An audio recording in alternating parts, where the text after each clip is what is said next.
If I had a crystal ball and I could look into this crystal ball and tell you guys exactly where your business opportunities lie looking forward, what is working in the future, what is not working in the future, things that we should totally eliminate, things that we should totally start doing in order to see your business grow and flourish. Imagine how amazing that would be.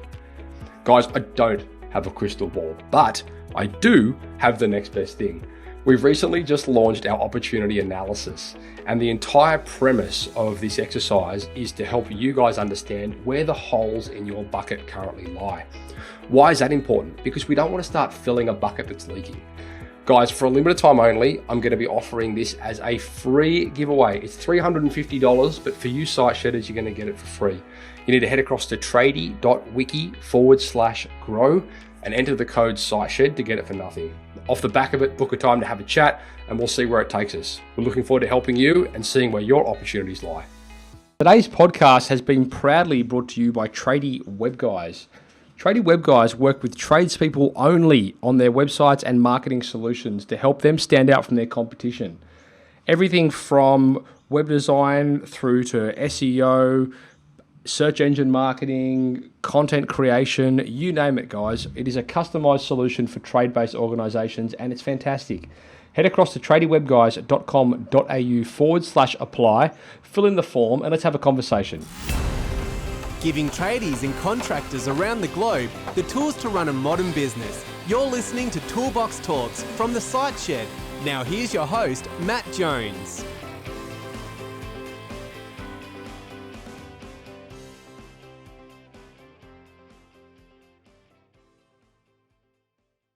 Craig Minter, welcome back to the Site Shed podcast. Great to be back. Always a pleasure chatting to you and your audience, Matt. So you're joining us for the third episode of the series that we haven't named. However, in the dying moments of the last episode, you did drop a line there, which I think could become the series name, which was simplifying your finances. I mean, that's perfect. So yeah, when you drop the note in at the back end of the call, it's like, yep, that's 100% it. It's one of those things that, you know, I've done a survey of clients in the past and said, if you give one word to explain what we do, what Profit First has done for you and your business, literally I gave them 3 words and every single person put in simplified. So it's very apt. It's very apt that you put in there. It's a nice reminder there. I used to have a banner behind me that was the simplify cash flow on there. So it makes total sense that that's what this series should be called. Now, if you guys are joining us for the first time here, in episode 1, Craig was talking about money mindset and money growth, and we spoke specifically to a term called money archetypes. Did I say that right? Yeah. So yes. Going. Now, the whole purpose of these series, guys, as well, we try and guide you on a bit of a journey here. And through each episode, we try and give you like a singular actionable outcome. Now, the singular actionable outcome for the first episode by design is for you to get a better understanding of what your money archetype is. Now, the reason that's important is because before we start going down the path of, you know, talking about how to generate more money and forecasting and blah, blah, blah, it's important that you understand what your strengths and weaknesses are. So I encourage you to go check that episode out. Off the back of that, in the previous episode, which was episode 2, we spoke about Profit First optimization. Now, if you're not familiar with Profit First, jump on Amazon and go buy the book. There'll be links to the book within the show notes here.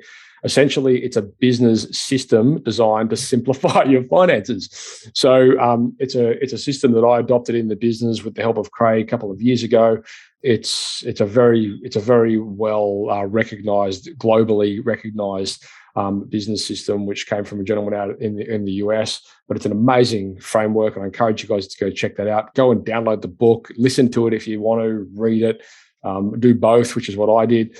So in that previous episode, we were speaking about how to use the Profit First system for cash flow forecasting and for how to optimize what you can foresee happening within your organization down the track. So we're really talking about forecasting there. And that's something that I've been implementing over the last couple of years, and it's been an extremely powerful tool. Craig's laughing because I haven't updated my sheet, but if you use it, I only haven't updated it because it just works so well. I just know it off the back of my hand now. In this episode, however, we're talking about the power of a profit and people plan. So we're talking about how you can use this forecasting tool to understand at which point in time is the right time to bring new team members or contractors or whatever it might be into your business in a manner which you can afford them. So I know this is going to speak very true to a lot of you guys that are watching or listening to this, because most of you guys, probably similar to myself, up until the last, in truth, 6 months, have very much been like, I need someone in this position because I think I need someone in this position. Let's go hire them. Not really having a true indication of at which point in time the business can actually justify that investment. So there's a whole bunch of other things that need to come into play as well as part of understanding the finances behind this, which is a completely different conversation in relation to recruitment and getting that process down. However, this episode specifically, we're going to be talking about how you can forecast your people plan, how you can forecast your recruitment, the recruitment side of your business from a financial perspective. So, Craig, thank you so much for joining us again. I suppose this is sort of brings I won't say it brings the whole business element full circle, but it certainly brings a large part of it. And as you alluded to back in, I think, the first episode, the two biggest problems you see in businesses typically come as a result of HR as being one of them, and the other one, which was cash flow, right? Or something. Yeah. Yep. So, yes. This is a big problem. And I speak with thousands of business owners, from all over the globe regularly. And it doesn't matter what market, what vertical they're in, those problems exist in everywhere. Typically speaking, those problems come as a result of us as business owners dropping the ball in some way or another. And so it's important that you guys, first of all, own that. You don't know everything. And in truth, we're preaching to the choir here, Craig, because people that are listening to this are people that are wanting to learn these things. So that's great, and kudos to you guys for that. But I mean, this is certainly don't think for a second that you guys are alone in this conversation. The reason we're recording this conversation is because most businesses, I would say 99% of them, have either experienced these problems at some point or they will experience these problems at some point. So don't think, that never happened to me. I'm sweet. Trust me, at some point you're going to run into these issues if you don't have a good framework around it. And we're here to give you this framework. So, Craig, thanks so much for coming back on the show. Really appreciate your time. Yeah, no, it's great to be here. And yeah, you covered off so many great points there, because yes, it is a universal reality, regardless of industry, regardless of size, regardless of revenue. Every business at some point, and again, I've worked in massive businesses from my corporate days down to, small scale startups. It's either one of the two, cash flow or people challenges, or it's both. And usually the reality is it's usually both, because they're so intertwined with each other, which at the end of the day, that's where I know I alluded to it in one of the previous episodes as well. It is that notion of, at any different stage or age of a business, we often think of a business plan or a marketing plan, which are great. They're usually very revenue-centric types of plans. Whereas though what we like to talk about is that notion of the profit plan, because that's what's needed to actually sustain a business.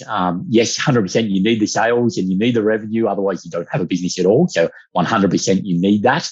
But the next layer of that, if you actually want to make a business sustainable, it is about getting the foundations right around the cash flow, around the finances and those sorts of things. And then finally, you've got to have the people plan to actually make all that happen and to make the business a reality, and to make sure that you're not the only person that's delivering on this. Otherwise you haven't really given yourself a business, you've given yourself a job. Having a clear people plan that is that third layer of that, the sales into the profit, into stability, then you've got how you actually make it happen. And it's through the people, for the people, and the outcomes are for people being the business owners and the people that are all a part of whatever the business is trying to achieve. And so that's where, we're very big on that. We're a very people-centric business, because at the end of the day, that's what we're all here for, whether we want to be a business owner or whether we want to be an employee and get our paycheck each week. We want to get something out of whatever we're doing. So to be able to make sure whatever we do in that space is bounded via, we'll talk about it on past calls as well, bounded by solid numbers, understanding impacts of where that needs to be, then helps us make those decisions as to what is sustainable. Because at the end of the day, I had an electrician here yesterday, and, I want him to still be in business tomorrow because he's a damn good electrician. But I said to him, you're not charging me enough. You need to be getting your apprentice. He went through the cycle as well of, grew a business, didn't manage the people side of it well. Cash flow became a problem. And now he's back doing the sole trader gig. He comes back again in a week's time because he did have the apprentice there to be able to help do a bunch of work. So therefore he's taking a bit longer. He's not charging enough for it. And it all stems from a challenge around getting margins right, having a clear plan around the profitability, and also getting that, what is the people plan? And a part of the challenge is knowing that if I put the apprentice on, I'm going to have the standard amount of money coming out each week, and I've got the training time. So therefore, I'm not going to be as productive for a certain amount of time. What's the revenue level of that? And I think that's, what we touched upon off air. It's really getting the comfort level with, through our projections and setting up our cash flow and using something like Profit First, where we can really start to leverage that to help make those decisions easier for us at the end of the day. So in terms of the the power of a profit plan, I feel like we kind of covered a lot of that in the last episode, in truth, because I suppose the benefit of, and correct me if I'm wrong here, but I suppose the benefit of the Profit First system is that, you first of all have an allocation which is going to profit, as the name of the book and the system suggests. It's profit first. So you're allocating money into profit, which is important because if you're in business, you've got to make a profit.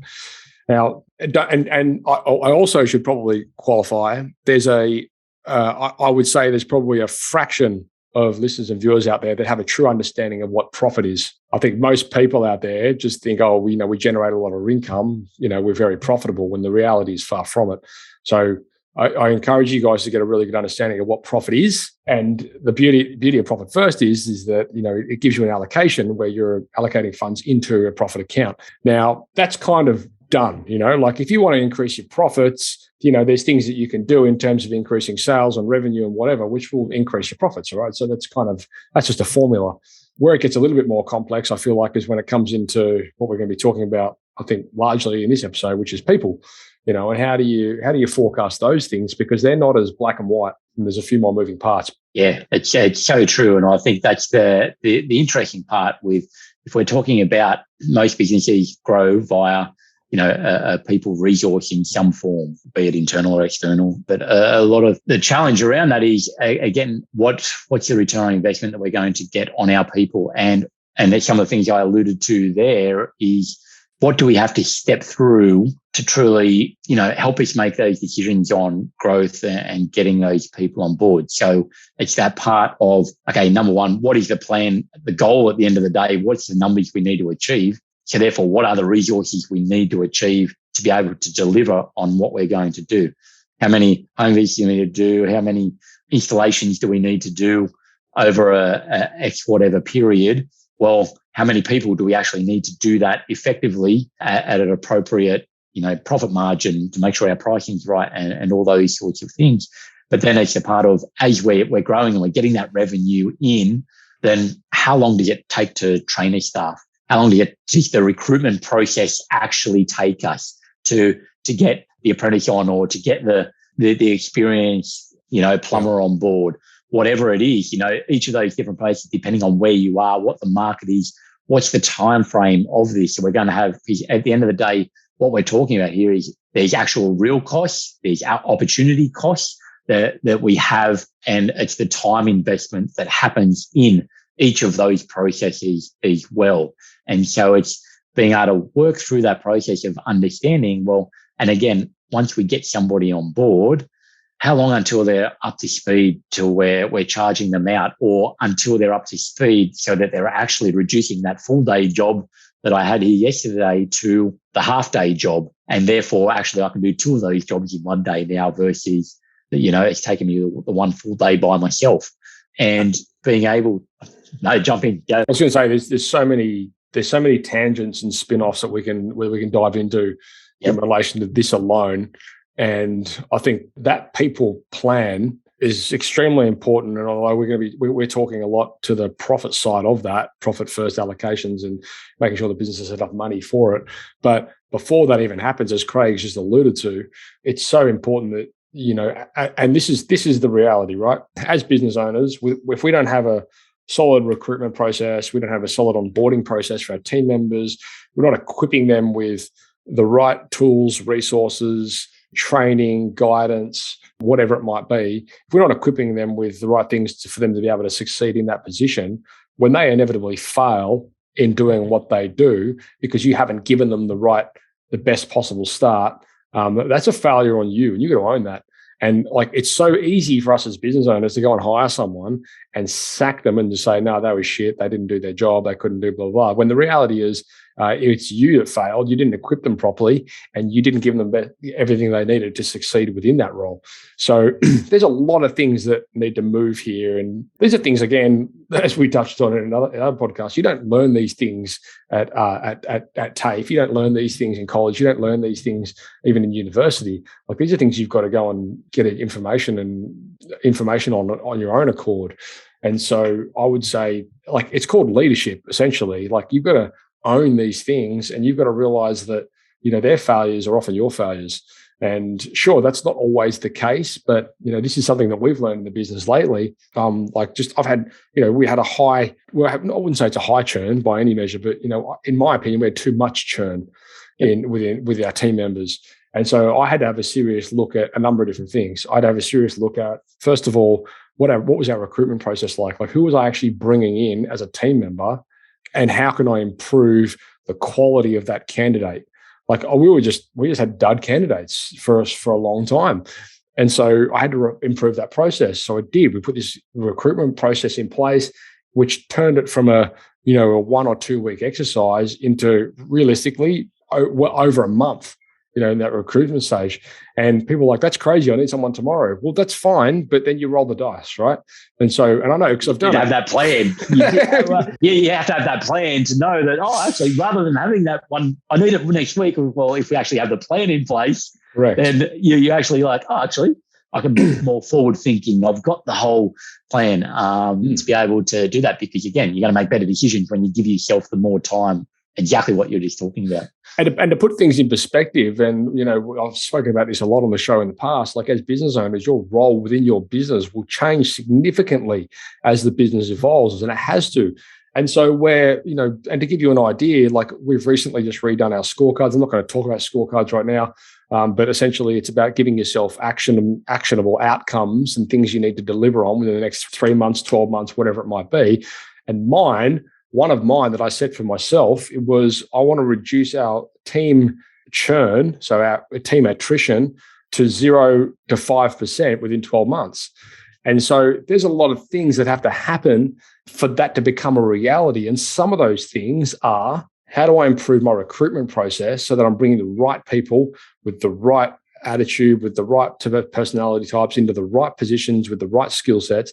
And second of all, how do I, once they're on board, how do I equip them for the best possible success? What's my onboarding process look like?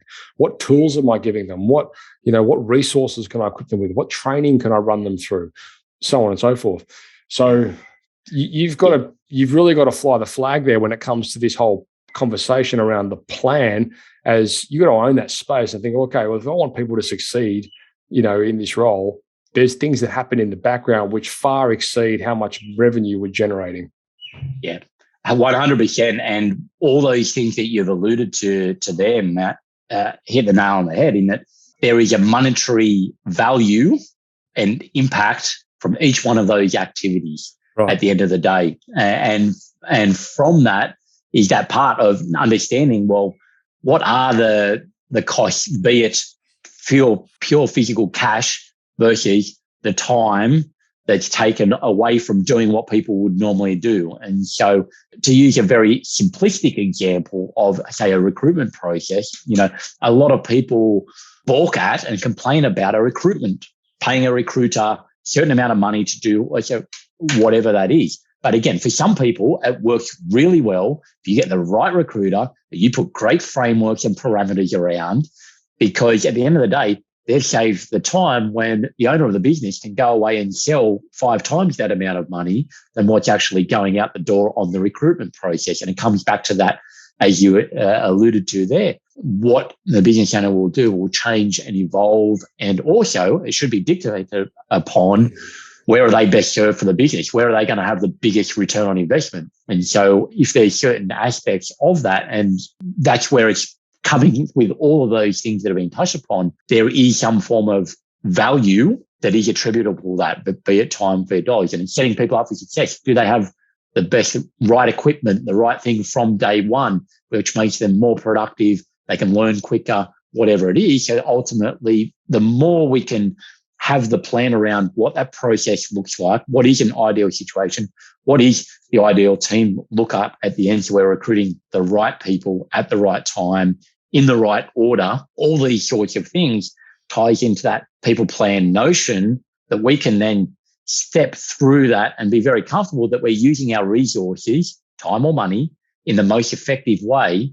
because that at the end of the day is going to give us the best return on investment. And also being able to put the cash aside for the parts that do need the cash, be it a recruiter, be it the new vehicle that needs to hit the road at a certain amount of time after the new person coming on board, or whatever it is, that we know what those costs are. We can put that into a projection to say, oh, okay, cool. And then based upon having a new foot on the ground, well, what's the expected revenue that is going to actually bring in? Based upon our current structure is, well, we're going to get extra increase in revenue. So now we're tied to, well, okay, if that happens, and this is back to our past conversation of the projection side of things, if that all happens, hey, cool, we can invest that now. Or hang on a second, take the step back before that. Let's put money aside for this growth. We're experiencing growth. We've got the people plan in place. We know we're going to hit a certain amount of dollars that we want to make in the business. How many staff are going to need that? Well, when are we going to bring people on? We can start putting dollars aside in a separate bank account. And, there's different ways that we do this in a profit first world.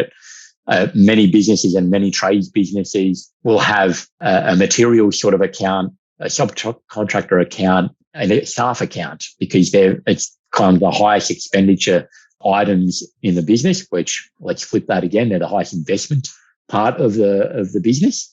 Then, okay, you can either just use it by, as revenue grows and we've got a set percentage, money will accumulate in there because we're paying out the standard amounts that we're paying to our staff. There's going to be a gap, and we can know that when that gap hits a certain amount, then we're feeling safe and secure to bring the next person on. Or even better, just open up a separate bank account. As the revenue is going, the percentage terms that we can put towards this ongoing staff can creep down a little bit, and we can devote some of the extra percentage allocations that we're doing into a new bank account that is new hire. And we can get really specific as people evolve their profit first implementation.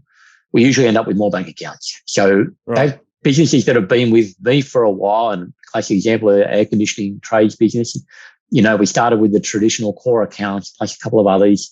We're now 3 years on and we're up to about 12 to 14 bank accounts because they know it works. And we've got separate bank accounts for different things that they're trying to achieve in different areas of the business. And one of those can be a new hire account. If we know we're going to be growing and we want to be a part of this plan, that means if we're hitting certain revenue and we're hitting revenue quicker than what we thought that initial plan was, that means we're going to have more money in that new hire bank account. So all of a sudden, I've got more money in a new hire bank account, which is awesome. It's going to cover the wages for the first 2 months or 3 months or whatever the risk level is for a business owner, that they can go, awesome. They don't need to be revenue generating from day one when they walk in. That's a far nicer onboarding experience for somebody coming into the business that goes, hey, we're going to spend the first week with you. You're going to shadow that person and you're not going to do a single thing. Hey, the next week, you're going to start doing some of that work, and then you're going to learn how we do things and all the rest of it. That experience coming back to the retention piece, where they sit there and they've gone through a 6-month process or whatever it is, where they feel, hey, I'm really a part of this, the culture, the framework, how it's set up. I've been given time to be able to do that. Is that person more likely to succeed than the person that walks in? I've had the rush recruitment. I need you on board and I need you out doing this. And you've got to do it our way and all these things, because we haven't, like you said, we haven't set them up for success, and we haven't given them the resources and put the money behind it to actually give them the opportunity. So again, I'm very passionate here. I got pretty excited about this notion and idea. We need to do it through and with the people. And if we want to be reducing, the churn, the turnover, which, you can countless study after study of the drain on finances, resources of those, that if you can get down to the 5% mark, the dollars saved in the long term on that is immeasurable of the return on investment, because time and energy is spent doing the other cool stuff rather than having to go out to recruit, because it's time consuming, whether you're doing it internally or with external, to do a recruitment process. So you want to get it right. And if you put the resources behind it, then you're more likely to be able to get it right. So there must be a point within that allocation framework where, if you do have an account set up, obviously I'm asking this completely selfishly, so for all your listeners out there, too bad. No, but there must come a point within that allocation into that new team account or staff growth or whatever you want to call it. It's called a new hire account. Yep. New hire account, where they then, once they're hired, they then become part of your team account or whatever it might be, right? Yes. So the business has to be able to be covering those costs, because that percentage has to have gone up as well in order to facilitate that.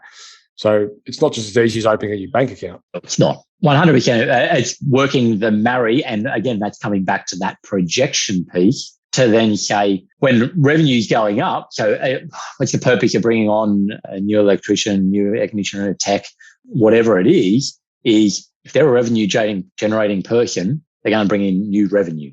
So at whatever point, what is the point after they're starting that they're going to bring on new revenue? So therefore, that revenue is coming into the business. We've still got our same percentages. Sometimes, again, depending on where somebody's at and what the business exactly is, you might not need to change the percentages because the revenue's coming in. And just because the revenue's coming in, the increase that's going into that staff bank account, into the general staff account, that's got higher because you've got more revenue coming in. So the idea of the new hire account is to make sure that the expenses and or the revenue not being where it needs to be sustainable at the staff bank account level. Let's make sure there's enough in that to make sure that when we stop paying stuff from the new hire account or it can be moving funds from the new hire account to top up the staff account. Again, there's the mechanics, let's not get lost in the mechanics, but there's a bunch of different ways that you might do differently to how a different business owner might be comfortable to marry those two. Yep. The theory of it is that, again, we're creating buffers to be able to go in that time where we're not up to 100% speed. Do we have the cash available to support that? And the more we have that sustainable is in place to be able to do that, the business owner is not stressing about where's the next sale coming from while I'm trying to work out getting that person up to speed. All I'm worrying about is, hey, cool, I'm not worrying about the cash side of that. It is, how can this person succeed? How am I having the people conversations? If they're not up to speed, well, how am I having the challenging conversations with them or empowering my managers to have those conversations with? I mean, it's just such an empowering thing as a business owner. And again, guys, if you haven't come across this problem yet, you will inevitably, I can guarantee it. But just having that data in front of you and having it in a way where you're like, no, we can't hire this person yet. Here are the figures. When we get to this, we can. Absolutely. So how do we get to this? 100%. So you can talk with your team. Well, okay, we need X, Y, Z. Okay, awesome. Well, this business can't afford that. And if we did bring the person on now and we don't hit our numbers, then all these other jobs are at risk because actually we can't support it. Mm-hmm. So it is that empowering notion that you say to say, well, actually, we're very clear and sustainable. You need that. Okay, cool. Well, when we hit the numbers, the certain metrics that we've got in place that we know is sustainable as the business owner, then, hey, cool. Hey, all for it. So what do we need to do? Do we need to increase margin? How can we improve the delivery? How can we X, Y, Z, whatever it is? They're all the things that then come into play to then go, well, if you want to do it quicker, well, then we need to increase margin or whatever it needs to be, or we need to deliver quicker. And then, cool, we can get that resource on. But then it's also having that, finding the balance as to, where is the sustainable balance and being realistic with what that growth is. And again, and not rushing things. Again, the people plan, I often see that, you've talked about your own growth there and small business world. So small business grows because we talk in the world of percentages in profit first. It's something to think of. If you think in that percentage world, you've got a team of, say, a small operator, they've got 3 tradies in their business that are out on the road, and you're like, business growth is going massively. We're going to bring on 3 in the next 6 months because we're just going through the roof. If you go to Google and have got $10,000, $20,000 employees, you say, okay, over the next 6 months, we're going to double that, and go, what do you think your challenge is going to be? Do you think Google are going to bring on another 20,000 staff without any pain, without any stress, without any financial challenges and problems and all the rest of it? And so for small business, we often think, it's quite easy to go from 3 to 6, but it's actually not. No. Because it adds a whole lot of financial stress. It's culture stress because you've got a tight unit of 3. To double that to 3 new people, that's a big thing, which again comes back to the people plan of managing, okay, what's sustainable, what's realistic. And, as business owners, I'm guilty of this too. It's like, hey, I can do this and we can do, because we're growth oriented, we're really energetic about our businesses. It's great, but I've had to pare back our people plan to go, hang on a second, it's with my wife sitting there going, here's the plan and, what's realistic from a culture point of view, and how we can facilitate that. And again, what are the dollars that we need to support that process as well, which is why I think there's so much value in that, the new hire bank account for a growth related business, because again, it gives you, coming back to your comment that I love and the mindset around it, the data is there and it's there in black and white in dollars in the bank, and the repercussions of not doing that, it does put at risk, your owner's pay bank account. It puts at risk the staff bank account if we don't do it right, which again, we go into business because we want to help people in whatever we're delivering, but we also want to help our team. And, we build great, awesome small teams that become family at the end of the day. It's like, how can we nurture and support that? And we don't need to rush that. We don't rush our families. We have a few years between each of our kids, we're not rushing that. How can we make these things sustainable in our businesses? Mate, this has been awesome. In truth, I think this is we could probably wrap this up now. What are your thoughts? Yeah, for sure. I mean, we could obviously talk for days on these topics. It's something we're clearly both passionate about, and both heavily in the trenches at the moment. But for sure. I mean, look, for you guys out there that want any more information on this, I encourage you to take that next step. Go connect with Craig, thehealthybusinesslab.com. He's been absolutely amazing in helping me set up the profit first structure within the business, which has had a huge impact in bringing clarity over and simplifying the financial side of my organization. And I know for sure it can help you guys do it as well. Again, if you think this is something that you're not there yet, I just encourage you to just educate yourself around this space. Go read the book. At one point or another, you're going to come back to these conversations. You're going to be like, yep, now's the time. So having these resources available to you when you're ready for it is super important. Craig's in the Facebook group. If you've got any questions, by all means, you can jump in there. All the links and everything we've spoken about, guys, are going to be over in the show notes. Craig's got some cool resources on the webpage, on his website, which will be able to help you with any of these things. And I'm guessing you can probably even get links to Michael's Profit First book and all that kind of stuff on there as well eventually. Yeah, 100%. There's a bunch of resources there around Profit First and the wider pieces there. So I know you've got some cool tech in development as well, which is maybe by the time this gets published, it might even be available, which is basically to help you guys with Profit First rollout and all that kind of stuff. So I know I'm definitely looking forward to that. It's pretty exciting. It's going to be good. All right, awesome. Well, mate, thanks so much for your time. Really appreciate it. That's a wrap, I guess. Yeah, the pleasure's been all mine. Really enjoyed the chat. Awesome. Thanks, mate. Ciao. Thank you for listening to another episode of Toolbox Talks. If you're liking what you hear, then you can head across to the siteshed.com where you can join our community by signing up to our Toolbox Talks. You'll get sent a weekly notification, which is basically a highlight of everything that we've spoken about during that week, along with any other industry news that may be relevant or specific to the trades. If you're enjoying the show, you can head across to iTunes, Stitcher, or SoundCloud, where you can leave us a review. That would be fantastic, and all the reviews get read out in the show. Likewise, if you have any friends or colleagues that you think would benefit from the show and the episodes that we create, then please go ahead and share it with them.